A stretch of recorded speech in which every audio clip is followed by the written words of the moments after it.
पुराने गुरु के वनवास पर चले जाने के बाद हिमालय की तलहटी में बसे उस प्राचीन गुरुकुल में एक नए गुरु का आगमन हुआ।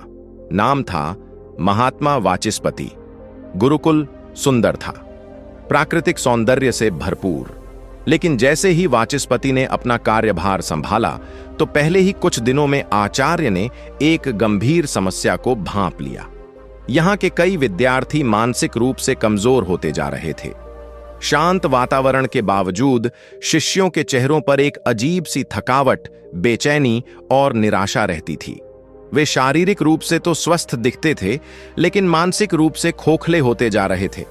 उनमें उत्साह की कमी थी। ध्यान में बैठे रहते, लेकिन मन भटकता रहता। कुछ तो अक्सर गुस्से में या उदासी में घिरे रहते। महात्मा वाचस्पति ने धीरे धीरे महसूस किया कि कुछ शिष्य हर समय थके थके रहते थे। रात को देर तक आपस में फालतू चर्चाएं करते और सुबह देर से उठते। कुछ शिष्य बेवजह दूसरों से अपनी तुलना करते और खुद को पिछड़ा हुआ समझकर दुखी रहते। कुछ दिन में कई बार भोजन मांगते। उनका ध्यान बार बार स्वाद में भटकता। कुछ पढ़ाई में मन नहीं लगाते और दूसरों की निंदा करके खुद को बेहतर मानने की कोशिश करते। कुछ में एकाग्रता की बेहद कमी थी और कुछ शिष्य हर बात में आलस्य दिखाते थे। ये सब देख महात्मा वाचस्पति समझ गए, यह शरीर की नहीं, मन की बीमारी है। यह आत्म अनुशासन की कमी से उत्पन्न हुई मानसिक दुर्बलता है जो धीरे धीरे इन बच्चों के तेज को खत्म कर रही है। फिर एक शाम उन्होंने सभी शिष्यों से कहा, कल सुबह हम सभी एक विशेष यात्रा पर चलेंगे। आपसे बस यही अपेक्षा है कि आप सब पूर्ण मौन में रहोगे और जो कहूं वही करोगे। शिष्य कुछ समझ नहीं पाए, लेकिन गुरु की आज्ञा थी। अगले दिन सूरज उगने से पहले सभी शिष्य गुरु के साथ एक घने वन के अंदर चल दिए। करीब 1 कोस चलने के बाद वे एक पुराने सूखे कुएं के पास पहुंचे। गुरु ने कहा, हर एक शिष्य इस कुएं में झांक कर देखे और वहीं लिखे जो उसे सबसे पहले दिखे। शिष्यों ने एक एक कर कुएं में झांका। किसी ने अंधेरा देखा, किसी ने खुद की परछाई, किसी ने डर महसूस किया तो किसी ने खालीपन। गुरु ने सबकी पर्चियां इकट्ठी की और मुस्कुराते हुए बोले, जिसने अंधकार देखा उसका मन आजकल नकारात्मक विचारों से भरा हुआ है। जिसने खुद को देखा वो आत्म मंथन की ओर बढ़ रहा है और जिसने खालीपन देखा उसके भीतर से आत्मशक्ति क्षीण हो रही है। शिष्य चकित थे। इतनी गहराई से किसी ने आज तक उन्हें नहीं देखा था। गुरु ने शिष्यों को वहीं पास ही एक पेड़ के नीचे बैठाया और गहरी आवाज में बोले, आपको पता भी नहीं चला और धीरे धीरे आप लोग मानसिक रूप से कमजोर होते जा रहे हो। मैं पिछले कई दिनों से देख रहा हूं कि आप लोगों के अंदर कुछ ऐसी आदतों ने घर कर लिया है जो आपको मानसिक रूप से दुर्बल और बीमार बना रही हैं। यह सुन एक शिष्य जिसका नाम अर्जुन था खड़ा हुआ और आचार्य वाचस्पति से बोला, गुरुदेव, क्या आप हमें उन आदतों के बारे में विस्तार से बता सकते हैं जो किसी भी इंसान को मानसिक रूप से कमजोर और बीमार बना देती हैं? गुरु ने मुस्कुराते हुए अर्जुन को बैठने का इशारा किया और फिर शांत आवाज में बोले, आज मैं आप लोगों को उन आदतों के बारे में बताने जा रहा हूं जो किसी भी इंसान को मानसिक रूप से कमजोर और बीमार बनाने के साथ साथ उसके तेज बुद्धि और आत्मबल को नष्ट कर देती है। आचार्य वाचस्पति ने कहना शुरू किया, बहाने बनाना छोड़ दीजिए।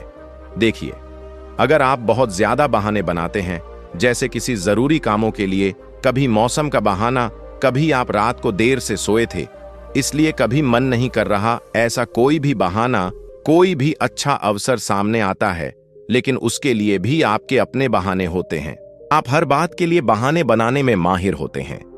देखो, जो इंसान बहुत ज्यादा बहाने बनाता है वो असल में किसी दूसरे को मूर्ख नहीं बना रहा होता, बल्कि वो खुद के दिमाग को नकारात्मक रूप से तैयार कर रहा होता है, जिससे धीरे धीरे उसके मन को बहानों की आदत हो जाती है। क्योंकि मन के साथ क्या है कि जो भी आप दोहराते हो वह उसे अपनी आदत बना लेता है, क्योंकि आपके अवचेतन मन को नहीं पता कि आप यूं ही कह रहे हैं। आपके अवचेतन मन के लिए जो आप कह रहे हैं वह सच होता है। शुरुआत में आप बहाने ऐसे ही तो बनाते हैं ना, छोटे मोटे फायदे लेने के लिए, लेकिन फिर धीरे धीरे आपके दिमाग को बहाने बनाने की आदत पड़ जाती है। फिर आप जिंदगी में पिछड़ जाते हैं और उसका भी आपके पास बहाना होता है कि किसी ने आपको सही समय पर समझाया नहीं था। फिर शुरू होता है आपका दोषारोपण का खेल। आप अपने पिछड़ेपन के लिए समय, परिस्थिति, शिक्षा, पैसा और माता पिता को दोष देना शुरू कर देते हो, और इन सब से बढ़ता है आपका तनाव। आप फंस जाते हो चिंता और हीन भावना के चक्र में। इसीलिए बहाने बनाना बहुत ही गलत है। अगर आप जिंदगी में किसी भी क्षेत्र में किसी भी चीज के लिए बहाने बनाते हैं तो तुरंत सावधान हो जाइए और बहाने बनाना तुरंत प्रभाव से बंद कर दीजिए, क्योंकि यह आपकी जिंदगी में तबाही लेकर आते हैं। अगर आपको बेवजह गप मारने की आदत है तो कितना कीमती समय और ऊर्जा बर्बाद कर रहे हैं आप, और क्या फिजूल की बकवास कर रहे हैं और क्या कचरा खिला रहे हैं अपने दिमाग को। जो भी कचरा आप अपने दिमाग में भरते हैं वो उसे अपने भोजन की तरह ग्रहण करता है, और यह आपके दिमाग के स्वास्थ्य को पूरी तरह बर्बाद करके रख देगा। आपके अंदर जलन, दूसरों की बुराई, तुलना, कमजोर आत्म छवि, नफरत, कितना कुछ भर देगा आपके अंदर, जो धीरे धीरे आपके शब्दों और हाव भावों से दुनिया को नजर आने लगेगा। आप अचानक बेवजह बुरा महसूस करने लगेंगे, तनाव और गुस्से से भरने लगेंगे।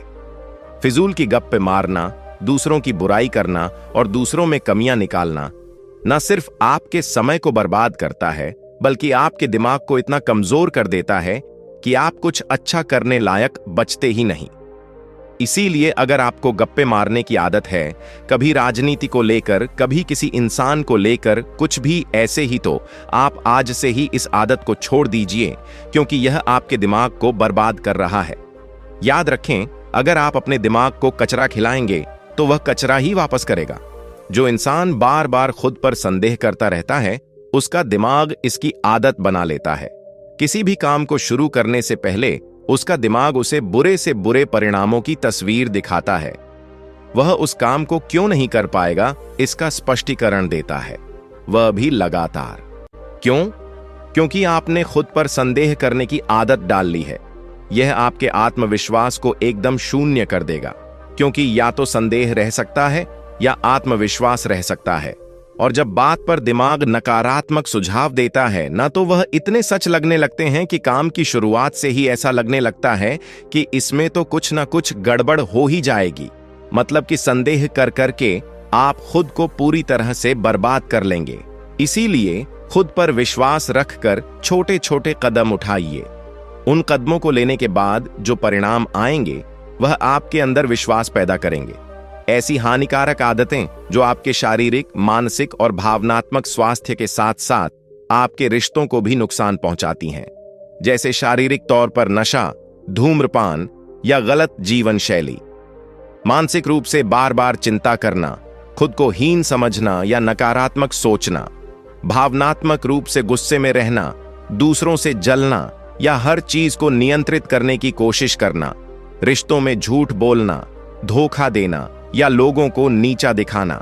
इन आदतों को अगर समय रहते नहीं बदला गया तो यह इंसान को अकेला और भीतर से खोखला बना देती है। इसीलिए जरूरी है इन्हें पहचानो और खुद को इनसे आजाद करो। अगर आपके भीतर असफलता का डर है तो यह आपको कोई भी नया कदम उठाने से रोकेगा। डर तरह तरह के शक्लों में आपके सामने आएगा और आप वहीं रुक जाएंगे। लेकिन सोचिए, कौन सफल इंसान है जिसने कभी असफलता का सामना नहीं किया? हर असफलता एक सीख है, एक अनुभव है। इसीलिए असफलता से डरने की बजाय खुद से कहिए, या तो जीतूंगा या सीखूंगा। जब आप सीखने के लिए तैयार हो जाते हैं तो डर खुद ब खुद हट जाता है। बस एक कदम बढ़ाइए और देखिए कैसे आपका डर ताकत में बदलता है। आप जरूरी कामों को टालते रहते हो और सबके टाल मटोल करने के अपने अपने कारण होते हैं। किसी के लिए पहली प्राथमिकता कुछ और है, इसलिए वह टाल रहा है। किसी का मन नहीं कर रहा, इसलिए वह टाल रहा है। किसी को लग रहा है, क्या यह काम मेरे लायक है, इसे तो दूसरों में बांट देना चाहिए, इसीलिए वह टाल रहा है। सबके टाल मटोल करने के अपने अपने बहाने हो सकते हैं, लेकिन टाल मटोल करके आप अपने ऊपर एक बोझ लाद लेते हैं, क्योंकि आपको पता है कि आपको वह काम करना ही है। अगर वह काम आप अभी नहीं करेंगे तो कल करेंगे, 10 दिन बाद करेंगे, महीने भर बाद करेंगे, लेकिन तब आप उस काम को जल्दबाजी और दबाव में करेंगे, तनाव से भरकर करेंगे। आपने बहुत सारे लोगों को देखा होगा जो पहले काम को टालते रहेंगे, फिर एक रात पहले बैठकर अपने दिमाग पर जरूरत से अधिक दबाव डाल रहे हैं, उसे दौड़ा रहे हैं। आप यह क्या कर रहे हैं? आप खराब आदत डाल रहे हैं अपने दिमाग की। हर बार अगर आप एक छोटे से काम को भी कल पर टाल रहे हैं तो आपका दिमाग गलत आदत बना रहा है। इसीलिए काम को टालने की नहीं, उसी क्षण करने की आदत डालिए, क्योंकि इन सब आदतों से आपका दिमाग तिल तिल करके बीमार हो रहा होता है। जब आप खुद से ही नकारात्मक बातें करते हैं, जैसे मैं कुछ नहीं कर सकता, मुझसे नहीं होगा, मैं कमजोर हूं, तो आप अपने सबसे बड़े दुश्मन खुद बन जाते हैं। यह बातें आपको अंदर से दिमक की तरह खोखला कर देती हैं। सारा दिन आप अपने आप से जो कहते हैं वही आपकी सोच और शरीर को आकार देता है। अगर आप खुद को लगातार नीचा दिखाते रहेंगे तो आपका दिमाग भी वैसा ही बनने लगेगा, कमजोर, डरपोक और हीन। इसीलिए आज से ही खुद से सकारात्मक और सशक्त बातें करना शुरू करो। धीरे धीरे आप देखोगे कि आपका मन शांत होने लगा है, आत्मविश्वास बढ़ने लगा है और शरीर भी पहले से ज्यादा ऊर्जावान लग रहा है। विनाशकारी रिश्ते का मतलब है एक ऐसा रिश्ता जिसमें भावनात्मक, मानसिक या शारीरिक रूप से नुकसान हो रहा हो। यह रिश्ता एक तरफा भी हो सकता है, जहां केवल एक साथी दूसरे को नुकसान पहुंचा रहा हो, या यह दोनों तरफ से हो सकता है। इस प्रकार के रिश्तों में लगातार नकारात्मक बातें, आलोचना और अपमान होता है। एक साथी दूसरे पर हावी होने की कोशिश करता है, उसे नियंत्रित करने की कोशिश करता है। धोखाधड़ी, विश्वासघात, झूठ और छल कपट होता है। एक साथी दूसरे को अपने दोस्तों और परिवार से दूर करने की कोशिश करता है। शारीरिक या भावनात्मक हिंसा हो सकती है। ऐसा रिश्ता किसी के भी बीच हो सकता है, पति पत्नी, दोस्त, रिश्तेदार, पड़ोसी, सहकर्मी। ऐसे रिश्तों से न तुरंत दूरी बना लो, क्योंकि ऐसे रिश्ते बहुत ज्यादा मानसिक अशांति पैदा करते हैं और आपको मानसिक रूप से बहुत ज्यादा बीमार बना देते हैं।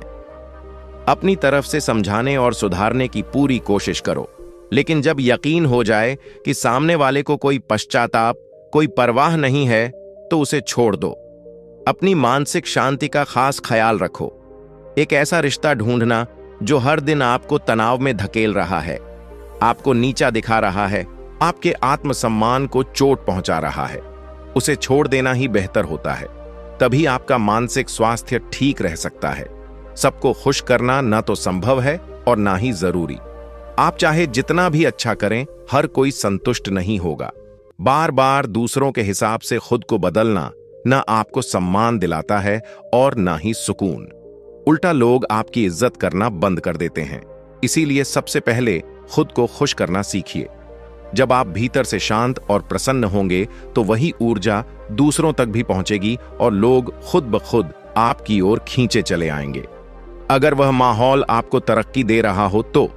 लेकिन जब सुविधा क्षेत्र सिर्फ आलस्य, देरी और बहानेबाजी से भरा हो, तब वही क्षेत्र आपकी मानसिक गिरावट की वजह बन जाता है। अगर आपको पता है कि आप कुछ बेहतर कर सकते हैं, लेकिन फिर भी आप जैसा चल रहा है वैसा ही ठीक है वाली सोच से बाहर नहीं आ रहे, तो समझ लीजिए आप अपनी सीमाओं में कैद हो चुके हैं। यही मानसिक जड़ता धीरे धीरे आपका आत्मविश्वास, ऊर्जा और मानसिक स्वास्थ्य सब छीन लेती है। इसीलिए सोच बदलिए, क्षमताएं बढ़ाइए और इस आदत को अलविदा कहिए। 11वीं आदत है हां बोलना, जब आप ना बोलना चाह रहे हो। अगर आपको ना नहीं कहना आता तो आप अपना बहुत सा समय, ऊर्जा और मानसिक शांति बर्बाद कर लोगे। जहां आपको पता है कि यहां पर ना बोलना है, लेकिन आप फिर भी हां बोल रहे हो, तो क्या होगा? आप अंदर ही अंदर घुटोगे ना। जबरदस्ती हां बोलने में कौन खुश होता है? कोई भी नहीं।